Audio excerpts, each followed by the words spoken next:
Hi. Welcome to this week's meeting of the Perpetual Whip Club. My name is Nikki, and this week we're going to talk a little bit about whether you follow a pattern exactly or if you make some changes, modifications, stuff that may not be written in the pattern. We're going to check on the progress on my Cambridge vest and maybe touch on some of the other whips that I have around the house, potentially. The weather here continues to be crazy. It must be spring. It's when Mother Nature gets bipolar. We've had some days in the 70s. We had a freeze warning last night. I think it got down to 34, so maybe it was just a frost warning, one of the two. But hopefully, if you can believe the weathermen, which I don't know about where you are, but the weathermen here don't always seem to get it right. But hopefully that was our last frost or freeze warning, at least for the season, until we get into fall and winter again. So I have big plans to get my vegetable garden planted this weekend. It's supposed to be gorgeous this weekend. But we've had some really pretty days, although today's supposed to be in the 60s, so that's pretty once it warms up out there.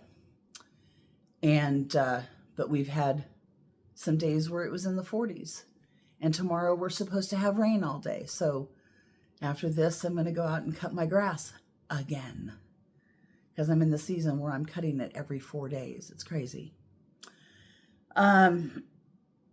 This last weekend also was Mother's Day weekend here in the U.S. I got to spend some time with my kids. My son and his wife met them for coffee on Saturday and had a really good time. And then my daughter, her husband, and granddaughter came over on Sunday, and we had a really nice visit. And, when you have adult kids, you have to kind of come to terms with the fact that you're not in their lives all the time, and they see you when they, everybody's schedules will line up, which our schedules are also crazy. So we try to see each other a couple times a month, so that works. Today I am wearing the Beaufort 5 cardigan from Isabel Kramer. It's an all over one stitch cable. I don't know if you guys try to get in the light there. You can see the stitch pattern here. The sleeves are just in stockinette. This was a really fun one to make. I will say toward the end, the one stitch cable got to be a little monotonous, but that's okay. That happens. But all over, it was a fun pattern to make. I definitely want to make another one. I did this with Purl Soho's Good Wool yarn. They call it a DK weight. I think it's really more of a sport. It's a little on the thinner side. So this pattern called for DK weight yarn, and it knit up a little smaller than what I was anticipating, but that's okay. It's the perfect layering piece. I wear it a lot.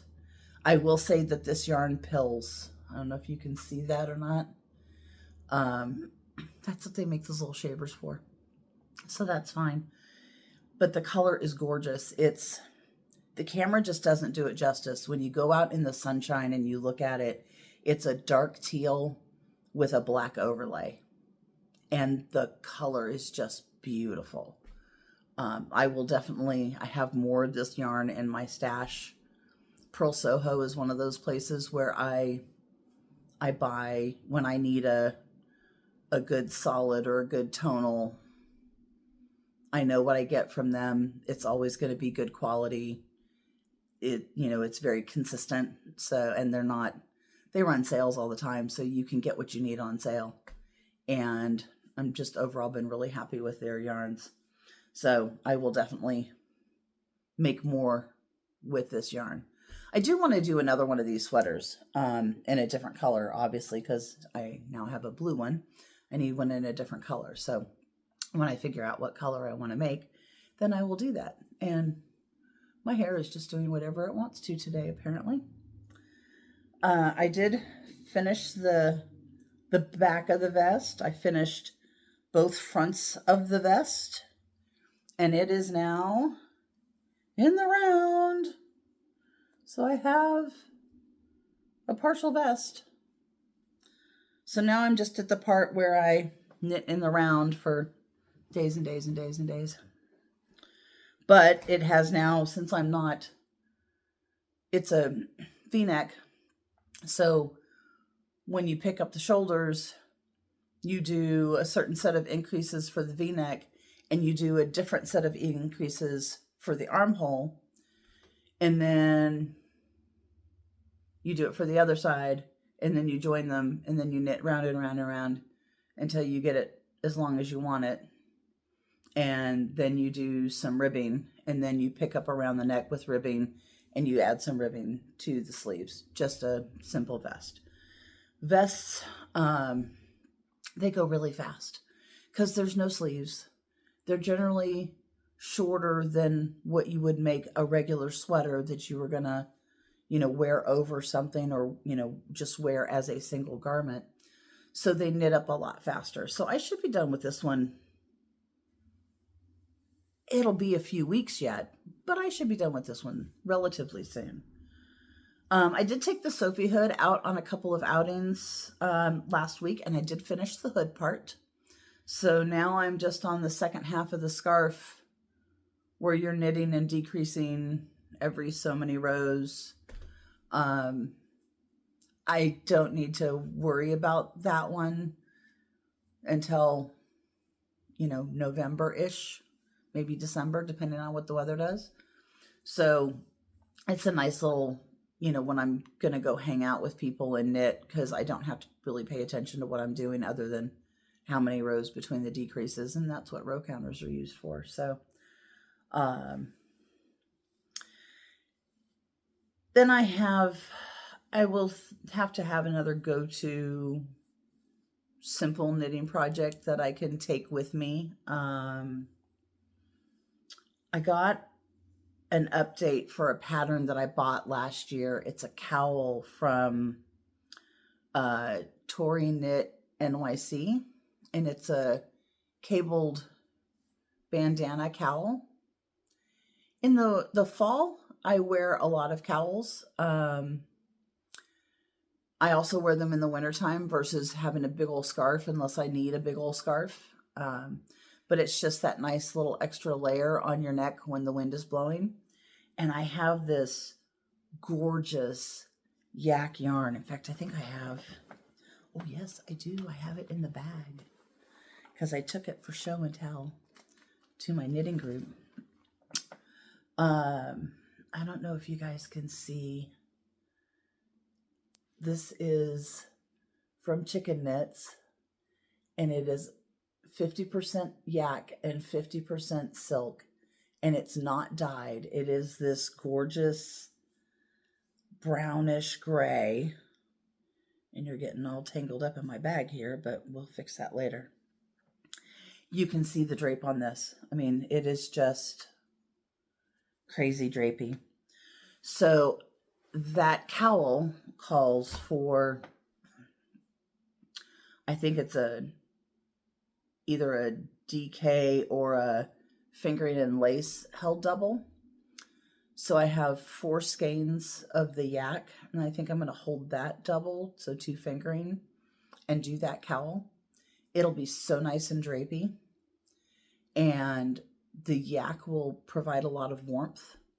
And so I think it's not what the pattern calls for, but I think I should be okay.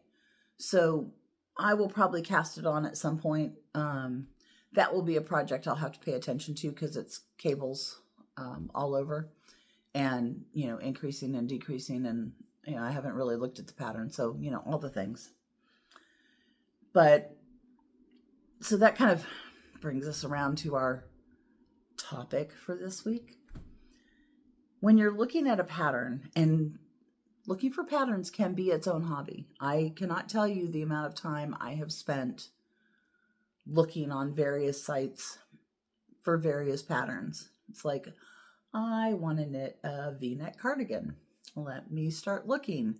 And you start looking and you watch other podcasters and you get influenced by stuff that they're making. And next thing you know, you're, 2 hours deep into the rabbit hole of looking at patterns.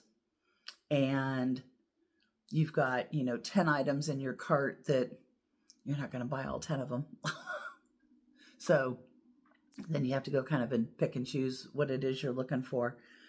But when you do take a look at those, sometimes the sizing isn't quite right, or maybe it's a crew neck, but you really like the stitch pattern and you want to make it into a V-neck, or,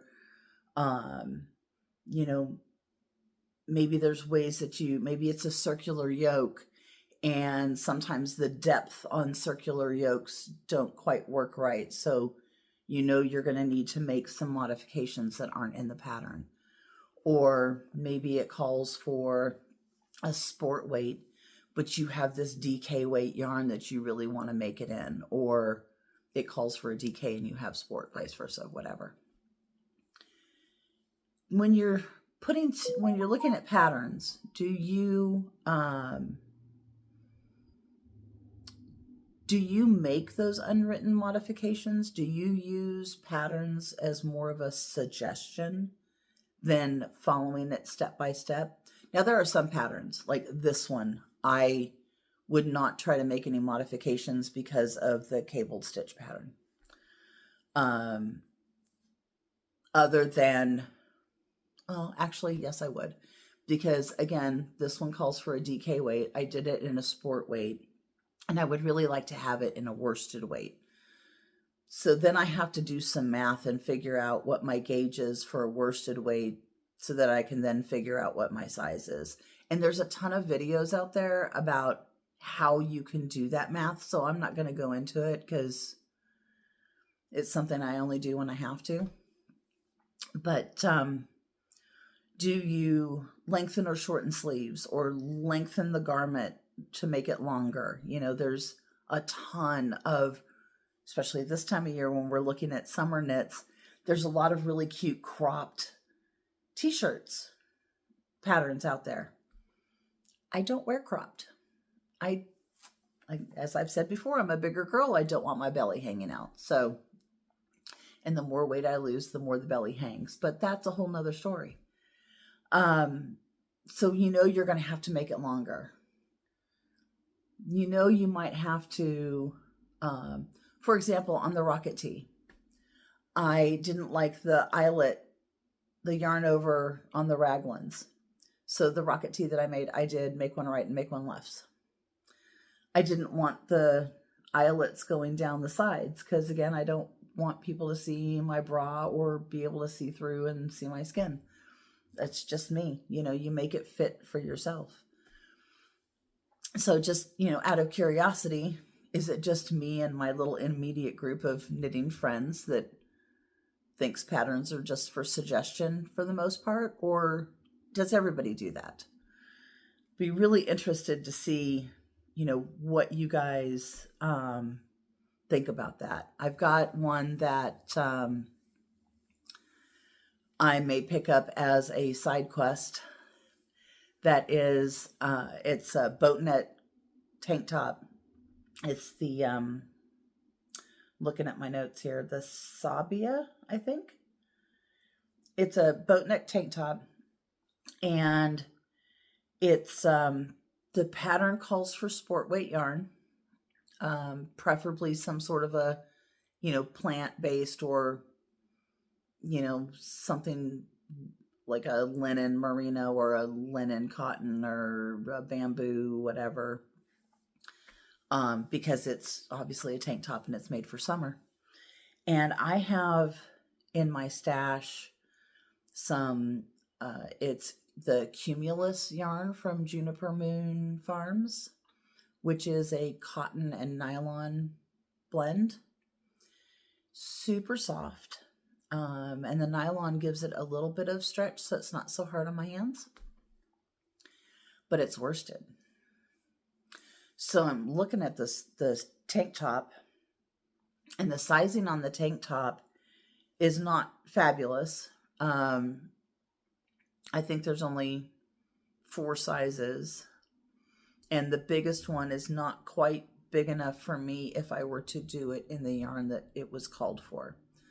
So I think if I do the largest size with the worsted weight cotton yarn on bigger needles, and I still have to sit down and do the math, I think I should be okay and have it, because it only calls for, I think it's 0 to 2 inches of positive ease, and it will look really cute under a sweater or under a blazer. And it's a classically styled, like I said, boat neck tank top, and the straps are wide enough that it'll cover my bra. But I can wear it to work. I could wear it out somewhere, again, with, something over the top of it, just because that's me. But I could also wear it out without it, which would be nice. And I think that if I do it in worsted on bigger needles, I think I'll be able to get the extra couple of inches that I need from the pattern so that it will fit me. And I'm kind of a loose knitter anyway, so I think I'll be able to get that sizing difference. So, we'll check that out. Do I normally do gauge swatches? No, I don't. I know a lot of people do. If I'm gonna have to really make some significant changes to a pattern, I might. Something like, the Cambridge vest, I did not, but where you start by making the back, I'll use that as my gauge swatch. I won't do a separate swatch. I know you're supposed to, block your gauge swatches and such, but I just never go to that extent on that. Just not something that I do. So a lot of patterns, will give you the overall construction of the garment, and then you can make modifications. Other ones, like color work, especially some intricate color work, or there's a designer, I think it's Valentina's Knits. She does some beautiful lace work, circular yoke sweaters and t-shirts. They're gorgeous. I have one in my pattern list, but I haven't been brave enough to cast it on yet. But those I don't think I would do a lot of modifications on, just because of the complexity of the stitch pattern or the complexity of the color work. I have another sweater that's been in my stash for a long time. I have the yarn for it, and I have said that once I am retired and I don't have anything else to use my brain power on, I'm going to make it. It is a Norwegian all over color work sweater. There's steeking involved, and at the neckline and then the arms, and it's, the color work patterns are different all over the sweater, so it's not like you can just follow this 10 stitch repeat over and over and over again. I think there's like 10 or 12 different charts that are in different parts of the sweater, and there's Latvian braids, and it will be the greatest knitting achievement of my life if I ever get that done. So, but that'll be a whole series. I'm sure it'll take me a couple of years to do that sweater. So those I don't think I would make any kind of modifications on. What do you do? How do you approach it when you're working a knitting pattern? Do you follow it line by line, or do you make modifications as you go? Be really interested to hear what kind of the rest of you do, and how you approach those conversations with yourself when you're looking at a pattern. I have started patterns and thought I could make modifications, and it ended up not being what I wanted, and rip it out. Don't be afraid to rip it out. Sometimes that yarn doesn't want to be that pattern. I had some Dream and Color yarn that I purchased. It was in this most beautiful green color, and I wanted a cardigan out of it. And it took me forever to find the right cardigan that yarn wanted to be. It was the, I think it was the Smooshy Cashmere. And I mean, it was an investment in that yarn, but it was just gorgeous, and it had to come home with me. And I think I went through 5 different patterns before the yarn was like, okay, this is the one I wanted to be.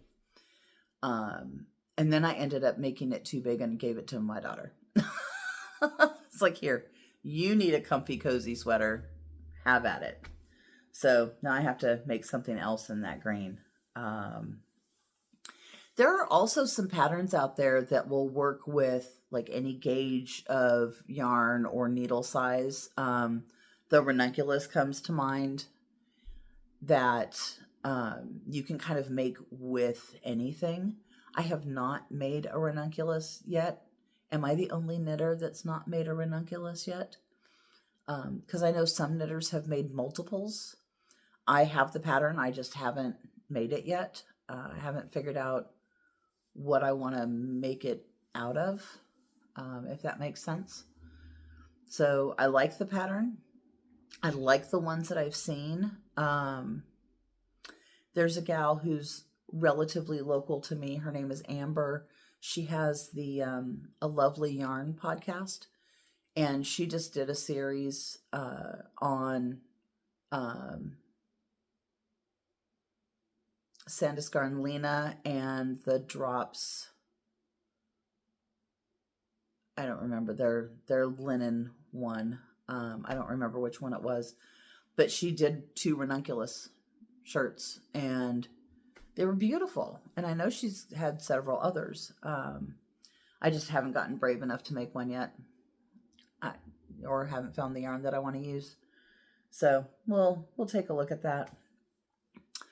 So yeah, let me know. How do you make modifications, or do you make modifications in your patterns? So I think on that note, we can end this week's meeting, because we're coming up to time here, and I hope everybody has a wonderful week. Thank you all for watching, for liking, for subscribing. I was absolutely amazed to see that I had over 100 subscribers. Absolutely gobsmacked. Thank you guys so much. I appreciate it. Go ahead and like this video. Share with your friends if you feel like you want to. Subscribe, and remember, life happens between stitches. Bye-bye now.